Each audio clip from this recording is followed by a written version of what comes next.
बिस्मिल्लाहिर्रहमानिर्रहीम। अस्सलामुअलैकुम। नानी जान की पिटारी में खुशामदीद। आज हम बनाएंगे बारबेक्यू बोटी शाशलिक स्टिक में।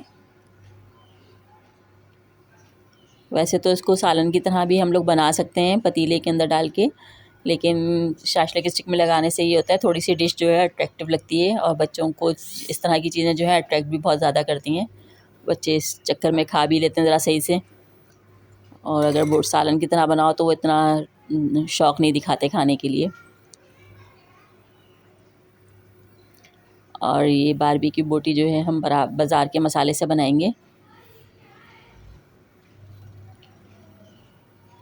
बहुत ज़्यादा हमने इसको मसाले वगैरह ज़्यादा डाले नहीं है, सिर्फ जो बाज़ार का मसाला था वही डाला है और थोड़ा सा नमक मिर्चें अपनी तरफ से ऐड की हैं और दही के साथ मिक्स करके इसको मैरिनेट करने के लिए रख देंगे जब तक कि हमारे खाने की बाकी चीज़ें रेडी होंगी। जब तक इसको मैरिनेट करेंगे और उसके बाद इसको हम शाशलिक स्टिक में लगा के पैन के अंदर ही ग्रीसिंग करके इसको थोड़ा सा फ्राई कर लेंगे। माशाल्लाह से खुशबू तो बहुत अच्छी आ रही है मसाले की और अच्छा भी लग रहा है देखने में भी। ये देखिए इस तरह हमने इसको शाशलिक स्टिक में लगा लिया है बोटियों को।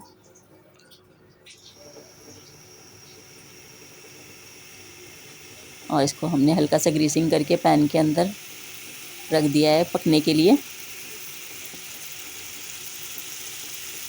क्योंकि हमने इसको फ्रिज में रखा नहीं है इसलिए माशाल्लाह से ये जल्दी से ही रेडी हो जाएंगी। वैसे भी चिकन तो जल्दी ही गल जाता है। देखिए माशाल्लाह से कितना अच्छा खूबसूरत कलर आ गया इसमें। इसी तरह हमने सारी स्टिक्स रेडी कर ली थी।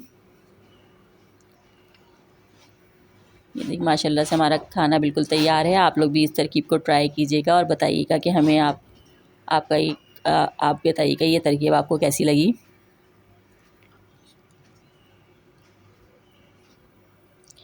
इंशाअल्लाह दोबारा फिर किसी तरकीब के साथ हाज़िर होंगे।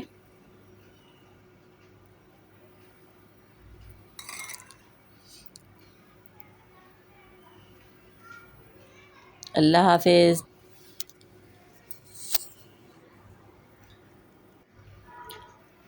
और आप भी अगर इस तरकीब को ट्राई करें तो आप हमें बताइएगा कि आपको ये तरकीब आपके का एक्सपीरियंस कैसा रहा। कमेंट सेक्शन में बताइएगा।